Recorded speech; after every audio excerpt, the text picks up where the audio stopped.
رونو د خادی مکدا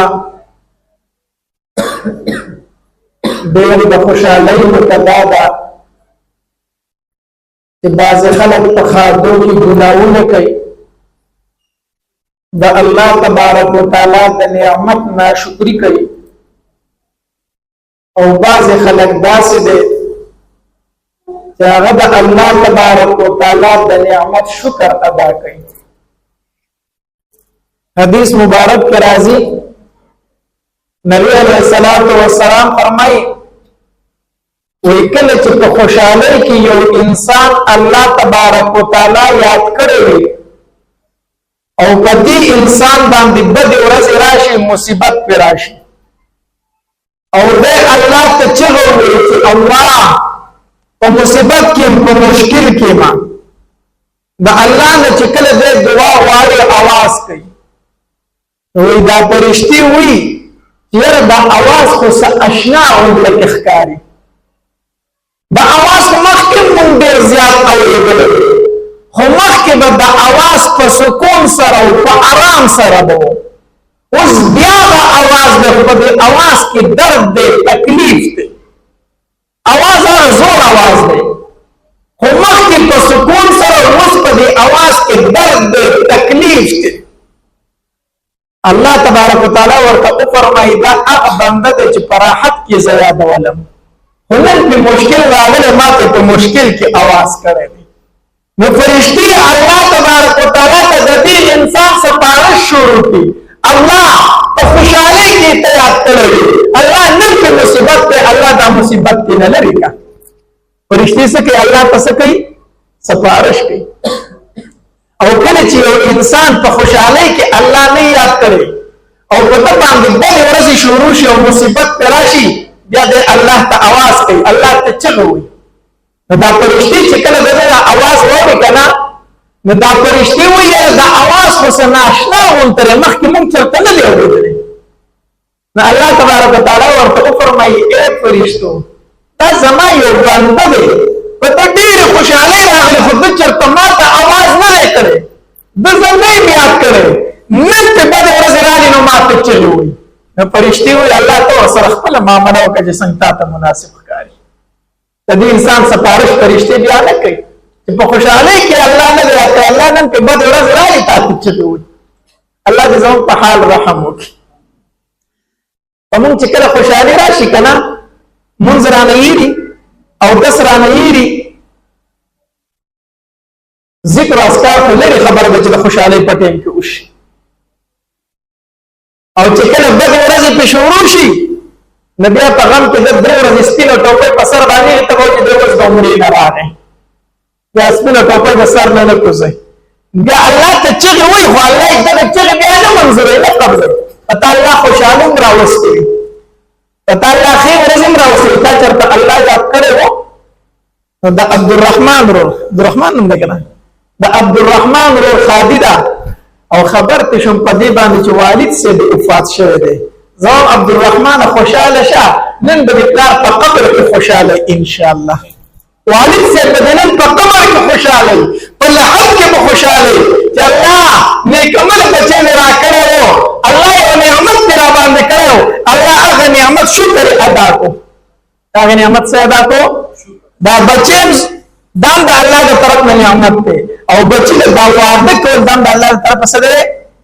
نعمت ته نن به عبدالرحمن د پلار په قبر کې ان شاء الله خوشاله ان شاء الله الله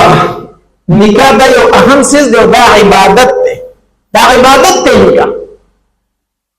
د ټول اول نکاح چې الله تبارک وتعالى کړی هغه د آدم علیه السلام کړی آدم علیه السلام الله په خپل دست مبارک سره پیدا د آدم علیه السلام په جنت کې ادو او په ادو باندې الله تبارک وتعالى دغه سي پختینه د هغه بیبي حوا بیبي پیدا کړه او چراویر شو وای کتل په خوا کې حوا بیبي ناسره الله تبارک وتعالى د دعا او نکاح وکړه او بیا الله تبارک وتعالى زمکه تراکوس کو داغي بچي شروع شو د بچو په یو منځ کې سوي نکاح وکړي نکاح دومره اهم سیز دی او دومره اهم عبادت دی چې په مخ د ځمکه څومره پیغمبران تېر شوي هغوی ټولو نکاحونه کړي سوا د دوو پیغمبرانو نه سوا د دو پیغمبران داسې چې هغې نکاح نه ده کړې او هغې نکاح ځکه نه ده کړې چې هغه نکاح ته چاپریخي نو په ځوانۍ کې دا یو شریک کړی یو اسمان ته اوچت شوی دی یو یحیی علیه السلام د نکاح نه ده کړې ځکه دی په ځوانۍ کې ظالمانو شهید کړو د واده وخت یې پرېنښودو او دویم عیسی علیه السلام چې دشمنان پسې ولګېدل نو الله تبارک وتعالی ته اسمان ته اوچت کړو او د قیامت په علاماتو کې یو علامت چې د نزول عیسی علیه السلام د عیسی علیه السلام به راکوزېږي او په امت محمدي صلی الله علیه وسلم کې به نکاح کوي او صرف یو پیغمبر به نکاح پاتې شو که نه څوک یحیی علیه السلام او هغه د نکاح ټایم ته رسېدلی نه او ظالمانو پرېښی نو نور په مخ د ځمکه چې څومره انبیا تېر شوي دوی ټولو څه کړې ده نکاح کړې ده دا نکاح دومره یو اهم عبادت دی لازمي عبادت دی بهر حال سړی چې نکاح کوي نو ځان له رشته ګوري مختصر خبرې کوم ځکه د مانځه ټیم دی ځان له رشته ګوري نو یاره څنګه رشته وګورم سړی حیران دی اوس د بیبي انتخاب کوي ځان له چې څنګه بیبي وګورم نو نبی علیه الصلاة والسلام ابو هریره رضی الله تعالی ته فرمایي وایي ابو هریره ښځې سره چې نکاح کېږي نو د هغې څلور وجې کېدی شي څو وجې کېدی شي یو سړی چې د یوې ښځې سره نکاح کوي خو د هغې څلور وجې کېدی شي کومې کوي یو دا چې ایمان دی ورسره څه دی ورسره په خپله وایي خوار غریب سپېره غونته شمه چې ته مالداره ښځه به وکړم نو ښه به ورسره شمه د دې بیا صرف مال ته ګوري وایي یاره مالداره ښځه ده نو زه به ورسره لږ ښه شمه نو د مال د وجې نه یو ورسره نکاح کېږي دویم نبی علیه السلام فرمایي د نسب د وجې نه د ښځې سره نکاح کېږي یاره د لوی خاندان ښځه ده خلک به وایي چې هلکه د پلانکي خاندان زوم دی نو نسب ته ګوري وایي نسب د دې ښځې اوچت دی ځکه ورسره څه کومه نکاح کومه درېیم وایي جمالها یاره وایي مال ورسره هم نشته او نسب هم نشته خو ښکلې ده نو خوښه مې ده نو ښایسته ده نو خوښه مې ده نو درېیم سبب د نکاح لپاره درېیمه وجه چې خلک د ښځې سره نکاح کوي هغه څه ده حسن دی او څلورم نبی علیه الصلاة والسلام فرمایي ولدینها نکاح خلک د ښځې سره څه د وجې نه کوي د دیندارۍ د وجې نه هلکه پلان کوي جنۍ غواړه به ولې ورسره نکاح کوي او کورنۍ نیکه ده خلک نیکان دی نو د ښځې سره نکاح د دې څلور وجونه کېږي یا د مال د وجې نه یا د نسب د وجې نه یا د جمال د وجې نه او یا د دین د وجې نه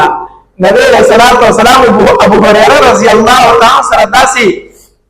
ټوکې کوي خندا ورسره کوي فاذکر بذات الدین تربت یداکا ابو هریره لاس دې په خاوره کې کتل چې دا دینداره غوره کا کومه ښځه غوره کا دینداره غوره کا خو که دا ټولې خبرې پکې موجود وي چې مال ورسره مو او جمال ورسره مو او نسب ورسره مو او دین ورسره نو دا خو بیا نورو نه لا نور خو داسې ښځه به لا چېرته پیدا کړي چې دا ټولې خبرې پکې شي جمع شي دا خو به ډېرې لږي خو که مال ورسره نشته جمال ورسره نشته نسب ورسره نشته خو چې دین پکې دی نو دا ښځه غوره کړه دا ښځه څه ده غوره کړه ژوند به دې د ارام وي ژوند به دې د سکون وي ژوند به دې د خوشحالي وي ځکه مال ورسره شته ده خو چې دین پکې نشته که نه نو بیا به ټول عمر د ښځې غلامي کوي دا به څه کوي ښځه دې مالداره او ته غریب وي او دیندار هغه ده نه خو خپلې پیسې به در باندې ټایم په ټایم زبادي نو مړه تا سره څه دا کور خو درله زما پلان ډک کړی دا څه در لاګستي دي ټایم په ټایم به در باندې زبادي یا ورسره نسب شته خو چې دین نشته نو بیا به موږ ځان اوچت حسابوي نو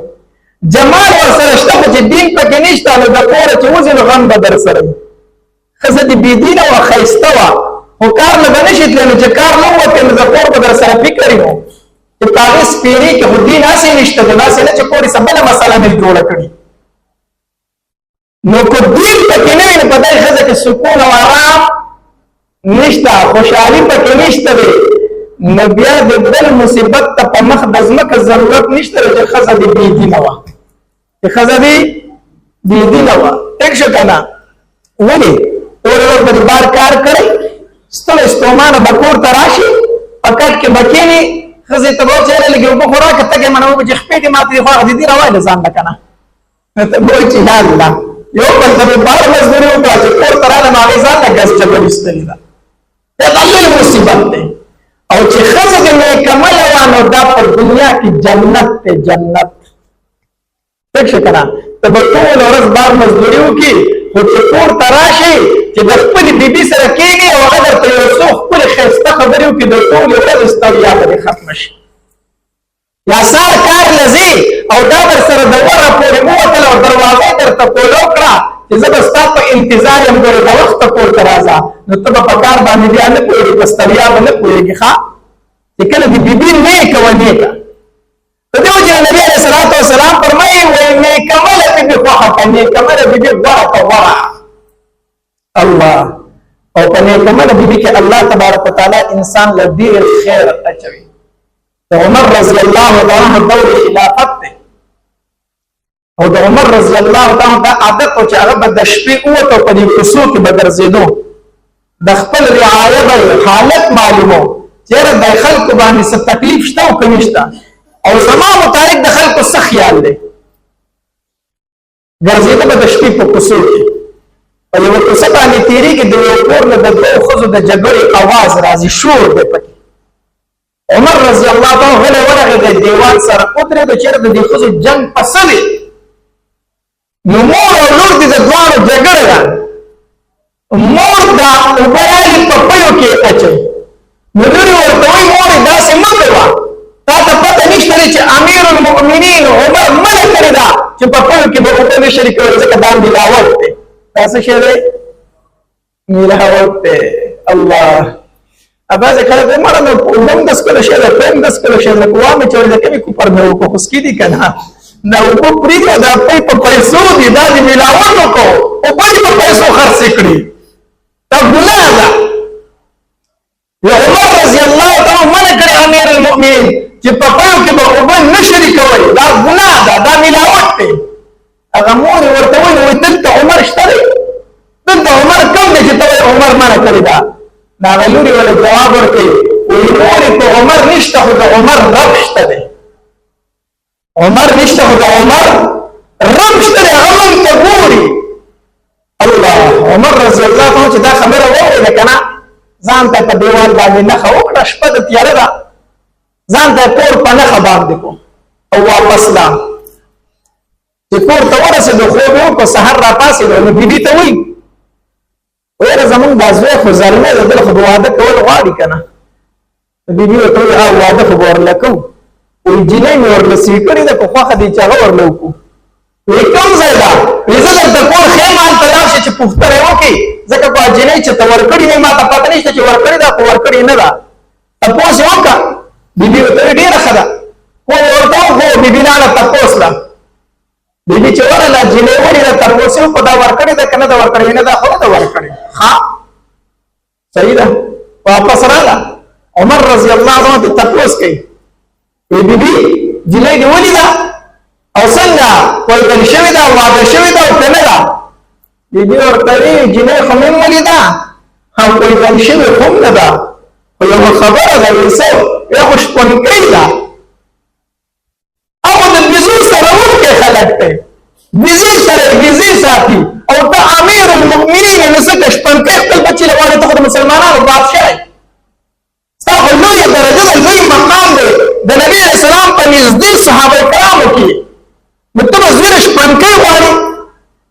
وایي ښځې که شپونکۍ ده او که شپونکۍ نه ده دې سره مې کار نشته موږ ټول د آدم علیه السلام اولاد یو که شپونکۍ ده او که نه ده دې کې ما ته پروا نشته دی موږ ټول یو د آدم علیه السلام اولاد یو پلار هم یو دی مور هم یوه ده الله خو بچی به راضي کول غواړي بچی کینم بچیا زه چې درله د کومې بیبي انتخاب کوم په دې کې به تا له ډېر خیر وي په هر حال بچی دې ته تیار کړو چې او دله جینۍ ماله وغواړه عمر رضی الله تعالی خپل بچی د شپونکۍ جینۍ وغوښته ویښته وشوله د دغه شپنکۍ جنۍ په اولاد کې بیا الله تبارک وتعالی عمر ابن عبدالعزیز غونته شخصیت پیدا کړ. علماء پیژني عمر ابن عبدالعزیز غونته شخصیت رحمه الله بیا د دغه شپنکۍ جنۍ په اولاد کې پیدا شوی دی. عمر ابن عبدالعزیز غونته شخصیت ولې جنۍ نه کوي کنه. عمر ابن عبدالعزیز د عجیبه ژوند د علماء ته پته ده. د بجسار یو جوړه واغون د سبا له بیا هغه جوړه بیا نه استعمالوله. د به یو جوړه د ورځې صرف یو ځل واغستله چې بیا به واغسته ورته ونه به سبا د بله جوړوله. داسې د ژوند و وایي داسې خوشبو به استعمالوله که نه چې د مدینې منورې په کوڅو به تېر شو ټولو خلکو ته به پته لګېده چې په دې لار باندې عمر ابن عبدالعزیز تللی دی. خوشبو به لاره پاتې کېدله. کورونو ته به دننه د عمر ابن عبدالعزیز خوشبو کړه. داسې د هلکوالۍ ژوند و، داسې د نخرو د ناز ژوند دی. او چې کله د مسلمانانو خلیفه مقرر شو که نه، او خلیفه چېرته مقرر دی؟ په زور یې مقرر کړو. په شورا کې په زور دی مقرر شو چې عمر ابن عبدالعزیز به خلیفه وي. نو چې کله خلیفه مقرر شو نو کور ته راغی. ښځه یې کېنولې، وایي ښځې زه خو مسلمانانو خپل خلیفه مقرر کړم. هغې ورته مبارک شه، دا خو ډېره د خوشحالۍ خبره ده. ویې لکه د دې دپاره مې نه راوغوښتې چې ته ماته مبارکي راکړې. ویې ولې؟ ویې دې نه مې راوغوښتې ده چې زه تاله طلاق درکومه. تاله څه درکومه؟ طلاق درکوم. هغې ورته وی چې د مسلمانانو بادشاه نه وی نو ستا سره وم، او چې کله بادشاه شو اوس طلاق راکوې. اوس خو زه خوشحاله یم چې زما خاوند د مسلمانانو امیر المؤمنین مقرر کړو، ته ما اوس طلاق راکوې. طلاق تاله ځکه درکومه چې په ما باندې د مسلمانانو دومره ذمهوارۍ راغلې که نه چې هغې ذمهوارو زما خواهشات ختم کړو. زه ستا حق اوس نشم پوره کولی. زما سره دومره ذمهوارۍ د مسلمانانو دي چې زه ستا حق نشم پوره کولی. د دې وجې نه تا ته طلاق درکومه. بیبي ورته وي زما خاوند زما د طلاق نه راکوه، ما درته خپل حق بخلی دی. ما درته خپل حق بخلی دی. ټیک شه زه زما ښځه خو پاتې شو چې خپل حق را بخلی، خو په دې نه خلاصېږي که نه. ته د بادشاه لور یې، د بادشاه خور یې، ته د بادشاه خور یې، او ستا دپاره چې دا پلار کوم سامان کړی دی نو دا د بیت المال په پیسو شوی دی. ستا چې کوم کالي دي دا د مسلمانانو په پیسو شوي دي. ستا چې کومې جوړې دي دا د مسلمانانو په پیسو شوي دي. نو دغه کالي او دغه جوړې راکړه چې زه په بیت المال کې داخل کړم. دا ستا نه دي. ښځې ورته وایي دا درنم قربان. نیکمله ښځه خو نیکملې که نه، خپل کالي یې راوړه، خپلې کپړې راوړې. وی یقینا دا مې ما ضرور کړي وو، خو چې ته دا د مسلمانانو د بیت المال دي ولې ته په بیت المال کې او کالي او کپړې څه کړې داخل کړي مسلمانانو په بیت المال کې. الله، د اختر ورځ ده. عمر ابن عبدالعزیز د اختر لمونځ په عیدګاه کې وکړو، کور ته راغی. چې کور ته راغی که نه، په کټ کې کېناستو، داسې خفه غونته ناست دی. ښځه یې تپوس کړي وایي ولې خفه ناست دی؟ وایي خفه په دې ناست یم چې زما دا بچي خو ډېر بېادبه شوي دي. ښه ته د لورګانې وې، زما دا بچي خو ډېر بېادبه دي. ښځه ورته وایي ولې؟ وایي د اختر ورځ ده او ما له مې لور مبارکۍ نه راغله، ور ما له مې لور مبارکي رانه کړه. ښځه ورته په ژړا شوه. وایي حضرت ځکه ستا خواله رانله چې د هغې په بدن داسې لباس دی چې د هغې په جسم ښکاري. د اختر ورځ ده خو د هغې په جسم داسې لباس دی چې د هغې په جسم ښکاري، ځای په ځای شلېدلی دی. نو تا له مبارکۍ نه ذکر عمل چې حیا ونه ورځي. دا د بادشاهان د مسلمانانو امیر المؤمنین دی، امیر المؤمنین. الله، یو ځل بچی خوا ته ناست نو خوله یې پټه کړې وه داسې په څادر باندې. دی ورته وایي بچیا زه خو ستا پلار یم، تا زما نه خوله پټه کړې ده ولې؟ بابا ځکه مې خوله پټه کړې ده چې ما اوږه خوړلې، کور کې نور څه نه وو، ما د اوږې سره ډوډۍ وخوړله، د خولې نه مې وینځي. نو عمر رضی الله تعالی اسمان ته وکتل، عمر ابن عبدالعزیز رحمه الله اسمان ته وکتل او په ژړا شو. وی الله زما د بچو حالت ته یې خو زه په دې باندې رضا یم، هسې نه چې د قیامت په ورځ باندې زه د مسلمانانو ذمهوار پاتې نه شم،